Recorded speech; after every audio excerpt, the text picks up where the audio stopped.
Economia é com ela, Juliana Rosa. Salve, salve, Juliana.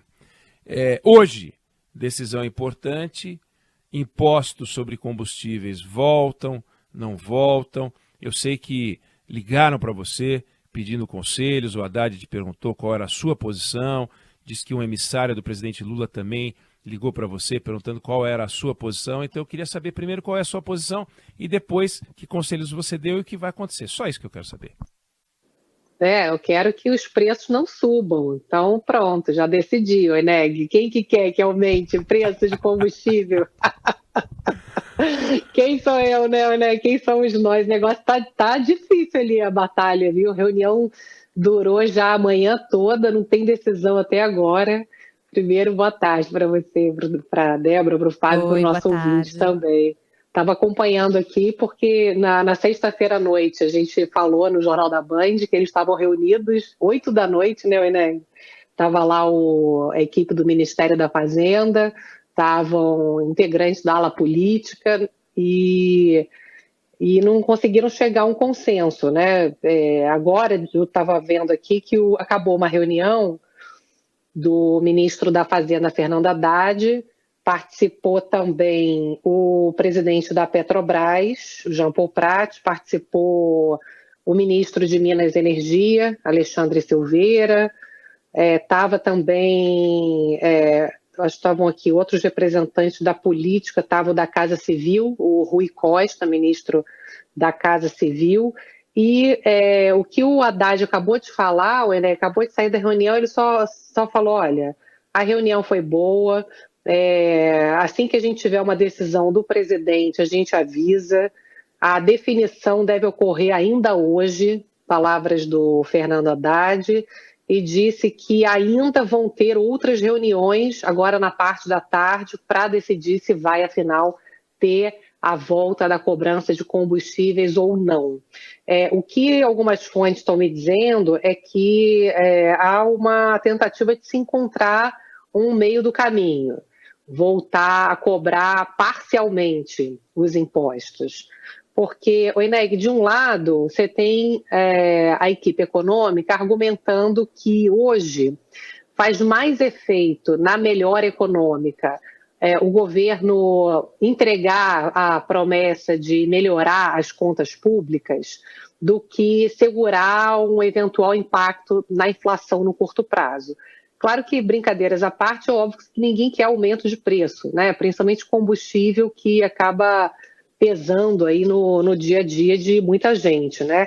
Mas o que a equipe econômica está argumentando é que já tem muito gasto que já foi contratado para esse ano com questões que têm uma prioridade social maior, como o reajuste do salário mínimo, que já foi, né, confirmado pelo presidente Lula a partir do dia 1º de maio, a reajuste da tabela do imposto de renda, a PEC, que foi aprovada no Congresso com uma série de emergências da área de saúde, educação, do Minha Casa Minha Vida, e que a Fazenda precisa, enfim, não dá para fazer tudo, e abrir mão de 30 bilhões de reais em arrecadação nesse momento vai passar uma mensagem de que o governo não está cumprindo com o compromisso de, enfim, fazer escolhas positivas ali para a questão do equilíbrio fiscal e que isso poderia gerar, inclusive, uma piora da própria inflação, né? Com um aumento de dólar, com uma visão de irresponsabilidade das contas.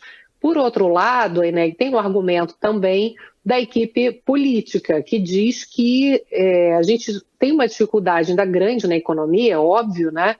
Muita gente endividada, quase 70 milhões de pessoas com nome negativado, a gente sai de uma situação de muita dificuldade, embora a inflação esteja cedendo, difícil tomar uma decisão para aumentar a gasolina de um dia para o outro, uma trauletada aí de quase 70 centavos o litro. Então, você tem essa tentativa do Lula, ouvindo os dois lados, tentar encontrar um caminho do meio. Agora, a gente precisa ver o que é possível, né, Ineg? Porque, às vezes, você tomar uma decisão ali sem medir exatamente o efeito líquido disso, né, no bolso de todo mundo, é que é importante nesse momento, porque é aquilo, o preço de combustível também é composto em dólar. Se o dólar sobe com uma repercussão ruim de desequilíbrio fiscal, você acaba, ao invés de evitar o aumento do combustível, tendo aumento de combustível, né? Então não é uma decisão trivial, uma herança aí que o governo Lula recebeu do governo Bolsonaro, que manteve essa redução de impostos até o final do ano, obviamente não só porque tinha a questão do choque do petróleo, mas por interesses eleitorais também. E agora a má notícia eles empurraram para o governo Lula dar. Então ninguém quer dar a má notícia, né, mas é difícil segurar esse problemaço, viu? Você falava no ano passado, e chamava atenção, para o risco de nesse ano a gente enfrentar um desafio que era esse, que você está comentando agora, que vem um pacote, não digo de bondades, né, mas vem um pacote de medidas que precisa de dinheiro, o governo é igual a dinheiro, o governo não faz nada que não precisa de dinheiro. E aí você tem um desafio, de onde você vai arrancar esse dinheiro? Então digamos que o governo não faça a reoneração do combustível. E aí, tudo bem, 30 bi não sai daqui, mas vai sair de algum lugar, quer dizer, de algum lugar vai ter que tirar dinheiro, porque se o governo não estivesse precisando desses 30 bi, não ia ter essa discussão. E quando o Fernando Haddad disse que a reunião foi boa, a reunião foi um horror, porque reunião boa sai com decisão. Ele chega, sai da reunião e fala, olha, anunciamos o seguinte, não, ela foi tão boa que vai ter outras, né? Foi o que você disse, vai ter outras. Tanto que ela foi boa, porque como é que você sabe que a reunião foi boa? Ah, eu não tô com o olho roxo, olha só, eu não tô com o olho roxo, a minha camisa não tá puxada, meu colarinho não tá esticado, ou seja, ninguém bateu em mim. É por isso que a reunião foi boa, eu saí inteiro, não tô descabelado. E é isso, né? Tá todo mundo de olho nisso também, que você tá brincando, mas assim, o quanto que manda de fato o Fernando Haddad. Então isso tem jogo também, né? Porque a presidência do PT, na sexta-feira, disse que não tem que aumentar o imposto, lembra? Aí o dólar subiu.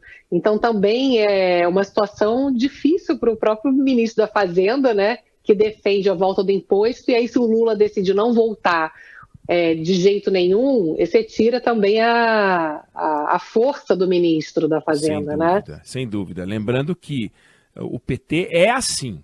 O PT sempre foi assim, né? Não é que o PT vai ser diferente. Você vai numa pizzaria, não dá para você chegar e falar, eu queria um sushi. Ele vai dizer, não tem pizza. O PT é uma pizzaria, então sai pizza de lá. Tudo é discutido. O ministro da Fazenda do PT nunca manda tanto quanto o ministro da Fazenda no governo Fernando Henrique, no governo Bolsonaro, no governo Itamar Franco, no governo Collor. No governo. Não é assim que funciona, né? Tem essas expressões e tem a declaração e todo mundo ali entende de tudo, porque eles são sábios, né? Eles sabem de tudo e dão palpite sobre tudo. Então vamos acompanhar. Juliana Rosa, Economia com você. Pelo que eu entendi, o seu conselho foi ouvido, a reunião foi boa, a Juliana saiu inteira, mas até agora parece que não fecharam com você não, né? Pois é, eu dei só a minha humilde opinião. Valeu, Juliana. Todo mundo pode dar, né, Werneck? Mas não Você não falou que todo mundo pode opinar? Então vamos lá. Todo mundo tem direito à opinião. Brincadeira, né? Juliana, então você volta a conversar com a gente. Amanhã, Juliana, Economia com você. Beijo. Um beijão.